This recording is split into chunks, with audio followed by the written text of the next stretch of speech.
Hello everyone, welcome back to my channel KR study classes. आज की इस video में हम पढ़ने वाले हैं क्लास 8th का हिंदी वसंत का चैप्टर 12 जो कि है पानी की कहानी। चलिए शुरू करते हैं।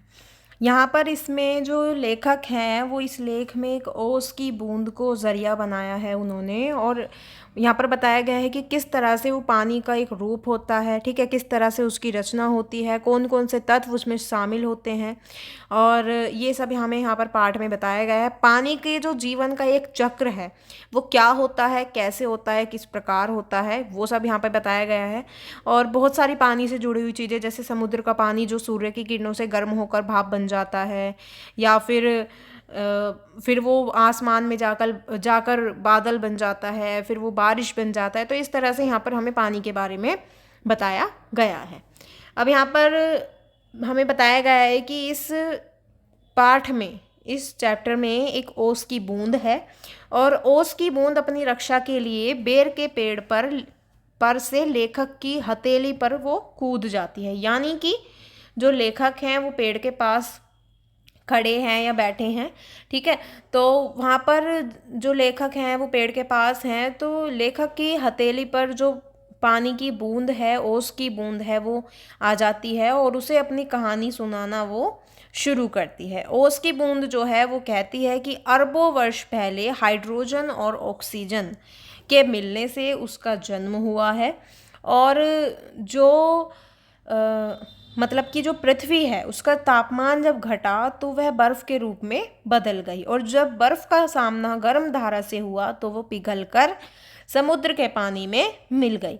समुद्र की जो गहराई है उसकी यात्रा करने की इच्छा ने उसे समुद्र की गहराई में ले लिया, और वहाँ से वह ऊपर ना आ सकी क्योंकि वह वहीं वर्षों तक समुद्र की चट्टानों से होते हुए ज़मीन में सहारे जो ज्वालामुखी हैं उन तक पहुँच गई। वहाँ से उसे तेज गति के साथ में मतलब जो भाप की स्थिति है उसमें आकाश में भेज दिया गया, और वहाँ से वो आंधी में मिल जाना उसे पड़ा, यानी कि आंधी में मिल जाना पड़ा। उसके बाद बहुत से वाष्प कण जो हैं वो मिल गए, तो भार अधिक होने के कारण वे बारिश के रूप में पहाड़ पर आ गिरी।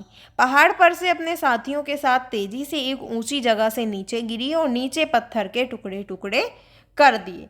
वहाँ से जो समतल भूमि है उसकी तलाश में नदी की धारा के साथ बहते हुए कभी मिट्टी का कटान किया, तो कभी पेड़ों की जो जड़ें हैं उनको खोखला करके कई दिनों तक उनमें फंसे रहने के बाद जो ओस की बूंद है वो भाग्य के साथ देने पर एक टूटे नल से बाहर निकलकर वापस भूमि द्वारा सोख लेने पर बेर के पेड़ तक पहुंच गई।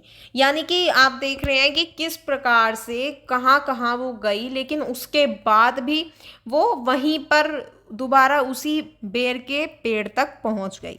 बेर के पेड़ की जड़ों के रोए द्वारा खींच लेने पर, जो कई दिनों तक वहीं फंसे रहने पर पत्तों के छोटे छोटे छेदों के द्वारा वो बाहर निकल गई, और रात होने के कारण वहीं सुबह का इंतजार करती रही, और सुबह लेखक को देखकर अपनी रक्षा की खातिर उसकी हथेली पर कूद गई। ठीक है, सूरज के निकलते ही वो वापस भाप बनकर उड़ गई। और उसके बाद जो लेखक हैं वो कहते हैं कि जो बारिश है, ठीक है, तो जो जब बारिश हुई तो फिर वो धरती पर गिरी वो बूंद और वापस वो मिट्टी में मिल गई। ऐसा सब यहाँ पे बताया गया है। फिर लेखक के पूछने पर जो ओस की बूंद है वो आग से पानी कैसे बनी, तो जो बूंद है वो जवाब देती है कि उसे ठीक से याद नहीं है, लेकिन उसे इतना पता है कि यह ग्रह जो है एक अग्नि का टुकड़ा था और उसका ताप कम होता चला गया, वह ठंडा होता चला गया, और उसे ये याद है कि अरबों वर्ष पहले हाइड्रोजन और ऑक्सीजन के मिलने से वो जो बूंद है, ओस की बूंद, वो पैदा हुई थी। जब हाइड्रोजन और ऑक्सीजन मिले तो वो ओस की बूंद बनी।